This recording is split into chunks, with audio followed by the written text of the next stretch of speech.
Hello, this is Sonu in front of you, and today we are going to talk about carbon and its compound, part 5.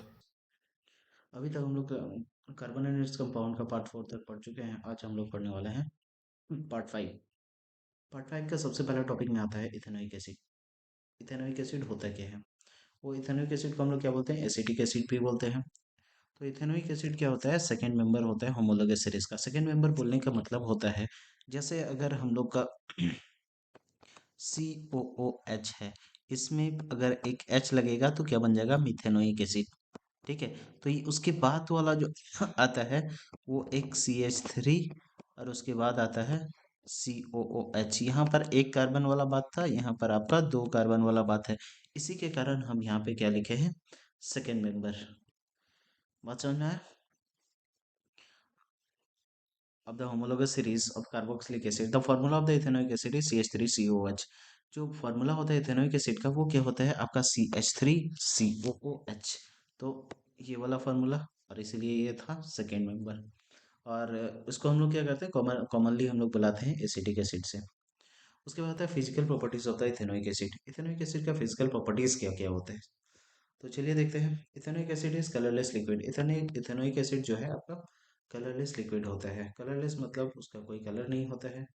और having सोर test, खट्टा type का test होगा। और smell जो होगा vinegar के टाइप का। विनेगर आपको पता होगा, जैसे कि आपका चाउमीन वाउमीन खाते होंगे तो चाउमीन जो बनता है तो उस समय देखे होंगे कि आपका एक वाटर टाइप का डलता है, तो वो एक्चुअली में होता है विनेगर। ठीक है। when the pure ethanoic acid is cooled, जब आपका प्योर इथेनोइक एसिड को एकदम ठंडा किया जाता है तो वो क्या बन जाता है? कलरलेस आइस के टाइप का सॉलिड। ठीक है।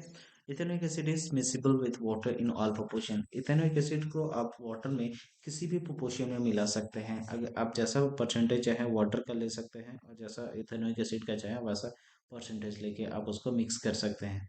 ठीक है। उसके बाद आता है टॉपिक आपका boiling point of the ethanoic acid is 118 degree Celsius. वो ये उतना ज़्यादा टेम्परेचर है नहीं, आप इसको आराम से गर्म करके बॉईल भी करा सकते हैं इथेनोइक एसिड को, अगर आपको उसमें कुछ चेंजेस चाहिए होता है और उसको कुछ चेंज कराना है तो। ठीक है। नेक्स्ट आता है chemical properties of ethanoic acid. Chemical property क्या होता है? अभी केमिकल प्रॉपर्टी में सबसे पहला टॉपिक आता है आपका action of litmus paper. Litmus का क्या एक्शन होता है इथेनोइक एसिड में? इथेनोइक एसिड, अब नाम से ही पता चल रहा होगा कि इथेनोइक एसिड, एसिड का मतलब क्या हो गया आपका? वो ब्लू लिथमस पेपर को रेड करने वाला है। ठीक है। अब ये ब्लू लिथमस पेपर को तो रेड करेगा, इसका मतलब है क्या हो गया? ये एसिड है, लेकिन ये कितना स्ट्रॉन्ग एसिड है, वीक एसिड है, इसको पता करने के लिए हमको क्या करना पड़ेगा? यूनिवर्सल इंडिकेटर पेपर का यूज़ करना पड़ेगा। तो हम क्या करेंगे? यूनिवर्सल इंडिकेटर पेपर का यूज़ करेंगे, और उसमें क्या करेगा? जैसे पेपर को यूज़ करेंगे तो वो क्या करेगा? कलर चेंज कर देगा आपका ऑरेंज। ऑरेंज का मतलब होता है आपका मिड में आएगा। अगर पूरा रेड होता तो आपका वन होता है उसका। तो वन आपका किसका होता है? जैसे HCl वगैरह हो गया, H2SO4 हो गया, ये सब वन में आता है। तो इथेनोइक एसिड किस में आता है आपका? उसका पीएच कितना आया? 4। 4 आने का मतलब क्या है? थोड़ा माइल्ड टाइप का है, बहुत ज़्यादा स्ट्रांग नहीं है, और मतलब क्या बोलते हैं, पूरा वीक भी नहीं है, एकदम मिड टाइप पे है। ठीक है। उसके बाद आता है टॉपिक आपका reaction with carbonate and hydrogen carbonate. Ethanoic acid को जब हम कार्बोनेट या हाइड्रोजन कार्बोनेट के साथ रिएक्शन कराएंगे तो क्या होगा? तो सबसे पहले हम लोग देख लेते हैं कार्बोनेट के साथ करा के। कार्बोनेट मतलब CO3। तो अभी हम क्या करते हैं? Ethanoic acid react with sodium carbonate. Sodium carbonate के साथ हम मिला रहे हैं। कार्बोनेट तो अकेले मिलेगा नहीं, तो हमको क्या मिला? Sodium carbonate. सोडियम कार्बोनेट देख सकते हैं Na2 और CO3। ये सोडियम हो गया, ये कार्बोनेट हो गया। इसमें क्या करेगा आपका? ये इथेनोइक एसिड था CH3COOH। अब ये रिएक्शन करता कैसे है, चलिए देखते हैं। अभी ये क्या करेगा आपका? यहाँ पे Na2 है ना, तो यहाँ पे क्या करेगा? एक H को ये लेके चल जाएगा। एक H को हटा दिया यहाँ से, और यहाँ पे क्या लग जाएगा आपका? Na। ठीक है। अभी NaH के जगह पे लग गया तो क्या हो गया? CH3COONA। एक बन गया। अभी यहाँ पे मेरा क्या था? दो था, इसीलिए क्या बोलेगा आपका? इसमें दो लेके आइए। तो हम यहाँ पर क्या करते हैं? दो CH3COOH को ले लिए। ठीक है। तो दोनों में क्या करेंगे? दोनों में आपका दो बन गया आपका CH3COOH, और एक तो आपका एक ये हो गया, और एक आपका यहाँ पे दिए हैं सेकंड वाला। तो ये तो बन गया। अभी बात आया कि ये जो हाइड्रोजन निकला था और ये जो CO3 बचा था उसका क्या होगा? तो जब ये हाइड्रोजन यहाँ से निकला तो ये क्या बनाएगा? दो एच है यहाँ पे, देख सकते हैं यहाँ टू है, तो इसका मतलब क्या हो गया, यहाँ पे दो एच है तो यहाँ पे हो गया H2। और इसके पास कितना है, CO3। CO3 क्या होगा, अनस्टेबल हो जाएगा। अब ये CO2 रहता है तो वो क्या करेगा, मान लेते हैं CO2 बच गया, और इसका जो एक C बचा था ना, ये एक O बचा था, उसको इसको दे दिया। ठीक है, तो ये क्या बन गया, H2O और CO2। देख सकते हैं आपका H2O और CO2 बना। तो आई होप कि आपको समझ में आ रहा होगा कि रिएक्शन कैसे करना है और कैसे कैसे ये रिएक्शन होता है। चलिए नेक्स्ट टॉपिक में आता है मेरा, reaction with sodium hydrogen carbonate. Sodium carbonate और हाइड्रोजन कार्बोनेट में कुछ ज़्यादा फर्क नहीं है, सिर्फ एक हाइड्रोजन ऐड किया हुआ है यहाँ पे। ठीक है, Na2 था। ठीक है, तो यहाँ पे दो Na की जगह पे एक Na की जगह पे एक H लगा हुआ है, और बाकी CO3 है, और कोई चेंजेस नहीं है। आपका इथेनोइक एसिड ये हो गया। जब आपका इसमें भी फिर वही करेगा, ये Na क्या करेगा, इसको हाइड्रोजन को हटा देगा। अरे हटाने का कारण क्या होता है, जब आप रिएक्टिविटी सीरीज देखिएगा तो आपका सोडियम बहुत ऊपर में रहता है, हाइड्रोजन बहुत नीचे रहता है, इसी कारण से वो क्या कर सकता है, उसको वहां से आसानी से हटा सकता है। अब जब यहाँ से इसको हटा देगा तो ये बेचारा अलग हो गया। अब अलग होने के बाद क्या करेगा, ये Na चल गया यहाँ। अब ये हाइड्रोजन यहाँ से निकल गया, अब यह बचा था मेरा CO3। अभी CO3 में क्या करेगा तो ये तो अनस्टेबल हो जाएगा आपका। सी को चाहिए 4, ऑक्सीजन के पास है 6, तो वो क्या करेगा, एक बोले एक को अलग कर देगा। एक ऑक्सीजन को अलग करेगा तो एक ऑक्सीजन जाएगा कहाँ, आपके पास यहाँ पर दो एच है, सॉरी, यहाँ पे दो एच है। दो एच मतलब क्या बन गया, H2। और ये एक O बचा हुआ था, वो क्या बन गया O, H2O। ठीक है, और बाकी आपका यहाँ पे ये बच गया था आपका CO2। तो आपको रिएक्शन समझ में आ गया होगा। तो देखिए इस टाइप से आपका रिएक्शन बनता है। ठीक है, तो नेक्स्ट में आते हैं हम लोग, reaction with sodium hydroxide. Sodium hydroxide के साथ रिएक्शन वो कैसे करेगा। सोडियम हाइड्रोक्साइड मतलब सोडियम और ये हाइड्रोक्साइड। तो सोडियम हाइड्रोक्साइड क्या होता है, बेस होता है। ठीक है, अब ये क्या है आपका एसिड, और ये क्या है बेस। अब जब एक एसिड बेस के साथ रिएक्शन करता है, ये एसिड हो गया, ये हो गया बेस, और एसिड प्लस बेस होता है तो क्या बनाता है आपका सॉल्ट। ठीक है, तो ये CH3COO क्या है आपका सॉल्ट है, सोडियम इथेनॉइड। और ये क्या निकल गया आपका वाटर। ठीक है, आई होप आप लोगों को समझ में आ रहा होगा। तो उसके बाद आता है टॉपिक आपका रिएक्शन विद अल्कोहल। अभी ये खुद क्या है आपका इथेनोइक एसिड, एक एसिड है, उसके बाद एक अल्कोहल के साथ वो रिएक्शन करता है। अब जब रिएक्शन करेगा तो इसमें भी क्या करेगा, ये H हटेगा, क्योंकि ये सब तो हट नहीं सकता है। अभी आपका इसके जगह पे क्या लगेगा, C2H5। ठीक है, अभी C2H5 इसमें चला गया, और ये H निकल गया, तो क्या बन गया मेरा H2 और एक O।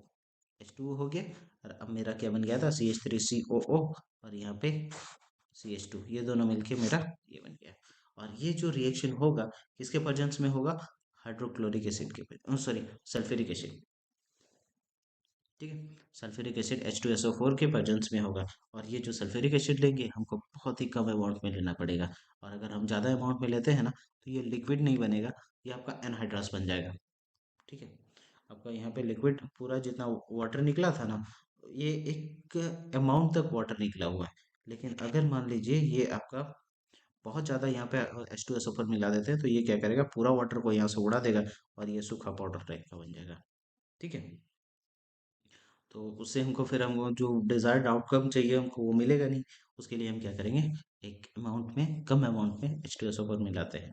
ठीक है, उसके बाद क्या हो गया, ये जो बना था मेरा एथाइल एथेनॉइड। एथाइल एथेनॉइड जो भी बना है ये क्या है मेरा ईस्टर। ठीक है, आप ईस्टर नाम सुने होंगे, जैसे आप लोग नाम भी सुने होंगे इत्र। एक्चुअली में वो यही होता है। और ये जो स्मेल होता है ना, जैसे कि ये लोग लगाते हैं, मुस्लिम ये जो कम्युनिटी वाले लोग होते हैं वो लोग बहुत ज़्यादा यूज़ करते हैं इस इत्र का। ठीक है, one of the important factor of the ester is that it can be hydrolyzed back to alcohol। अभी इसके पास एक प्रॉपर्टी है कि वो क्या कर सकता है, फिर से ये ऐसा कन्वर्ट कर सकता है अल्कोहल में। ठीक है, इसको मिला के हम फिर से अल्कोहल में बैक कर सकते हैं।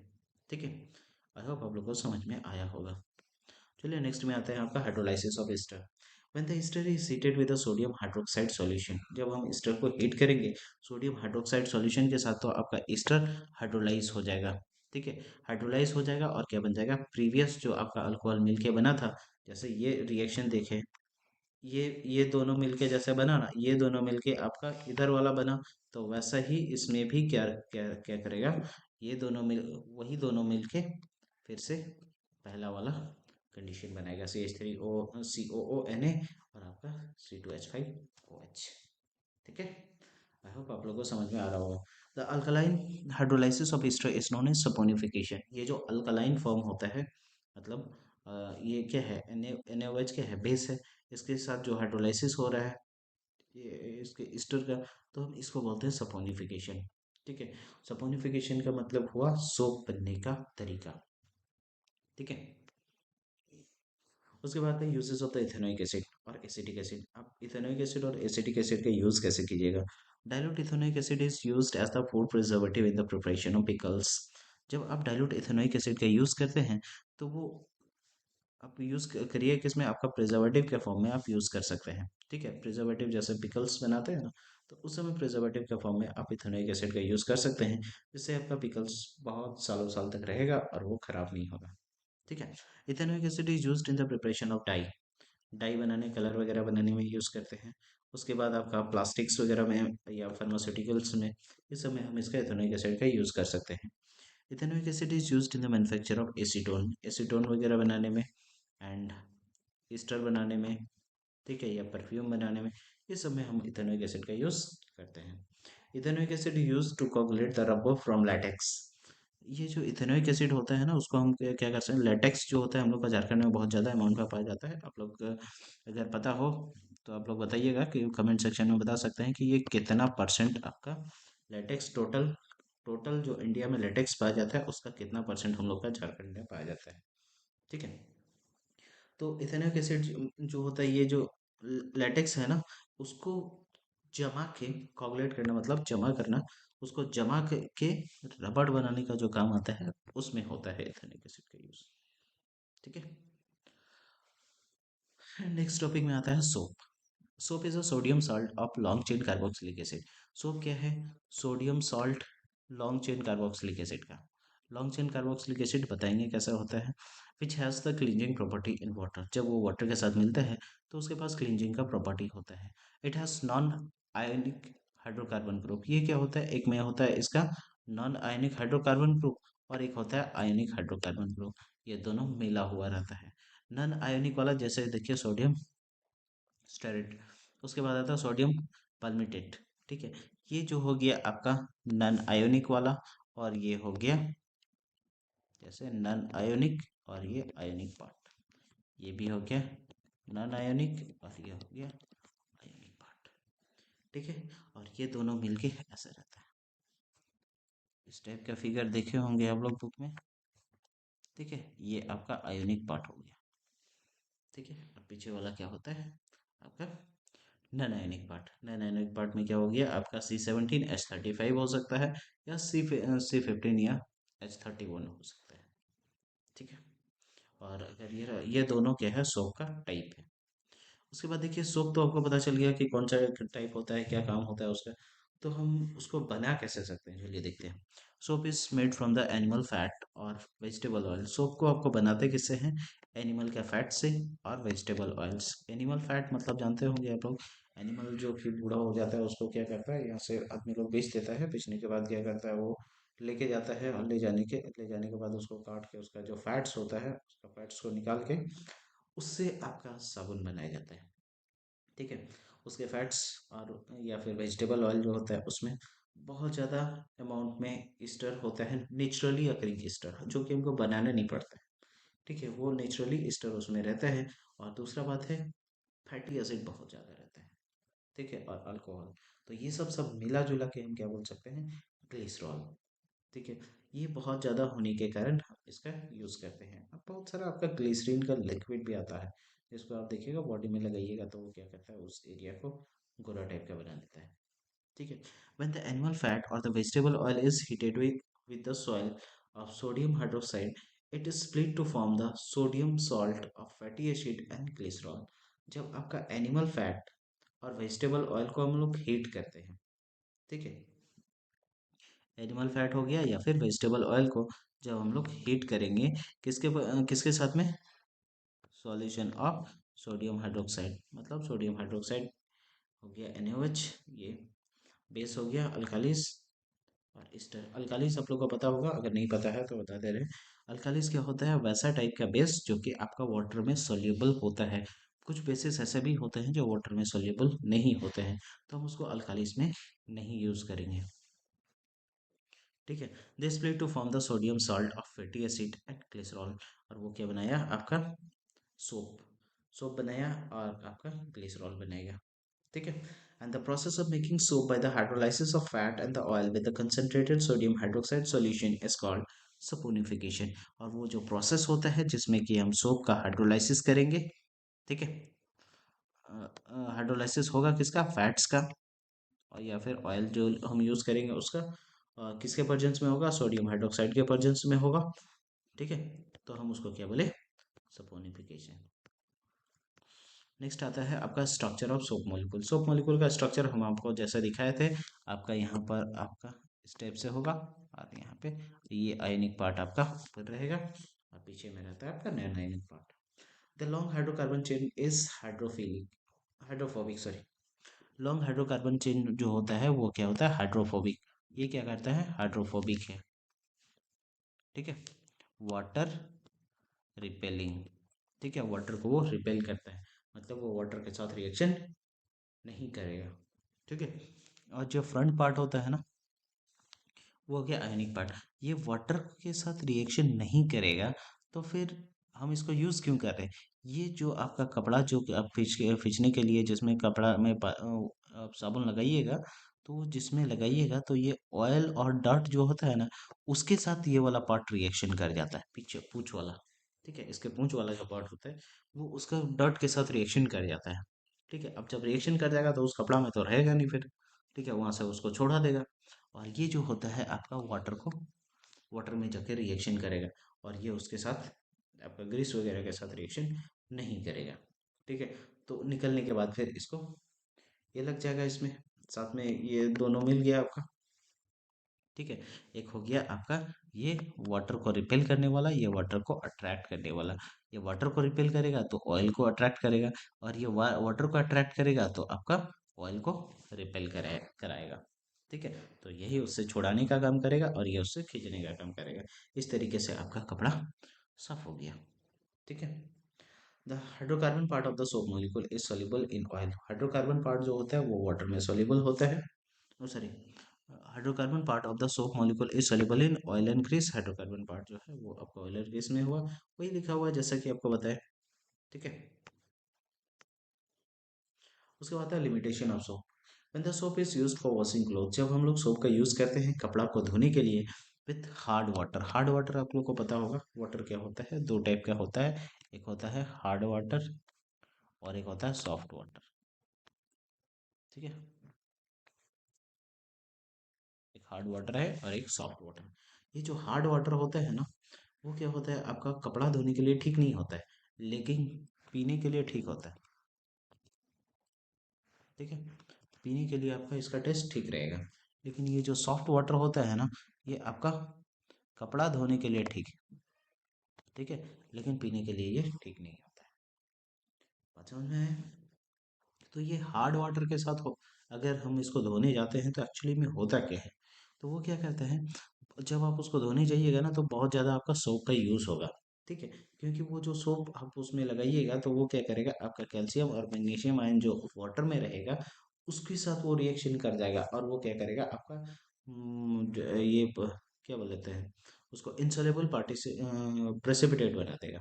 ठीक है, जिसको हम लोग क्या बोलते हैं, स्कम। ठीक है, ये बन जाएगा, तो फिर हम इसका ये क्या, एक ये क्या होता है कि आपका पानी में घुलता भी नहीं। ठीक है, और अब तब पानी में जैसे कि अब कपड़ा धोने के बाद क्या होता है, पानी में बहुत वाइट वाइट टाइप का जो आपका तैरता हुआ दिखता है ना, वो एक्चुअली में होता है स्कम। और जब आप दूसरा कपड़ा उसमें डालिएगा तो दूसरा कपड़ा में फिर वो चिपक जाएगा, और वो क्या करेगा, फिर दूसरा कपड़ा को भी साफ साफ वाला को भी गंदा कर देगा।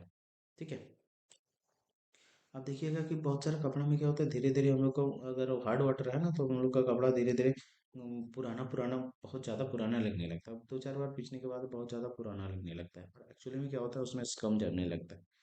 ठीक है, फिर उसको सॉफ्ट वाटर में धोइए, बढ़िया डिटर्जेंट डाल डाल के धोइए, तो वो क्या होता है, साफ हो जाता है। ठीक है। उसके बाद आता है detergent. Detergent are also called the soapless soap. Detergent क्या हो गया, सोपलेस सोप। सोपलेस सोप बोलने का मतलब हुआ कि इसमें आपका सोप के टाइप का प्रॉपर्टी नहीं होता है, मतलब ये स्कम नहीं बनाता है। ठीक है। अब ये जब सोप ही नहीं है तो ये क्या करेगा, स्कम बनाएगा नहीं। अब जब स्कम नहीं बनाएगा तो वो क्या करेगा, बहुत ही अच्छा क्वालिटी का रहेगा, और वो क्या करेगा, बहुत ज़्यादा साफ करेगा उसको। ठीक है।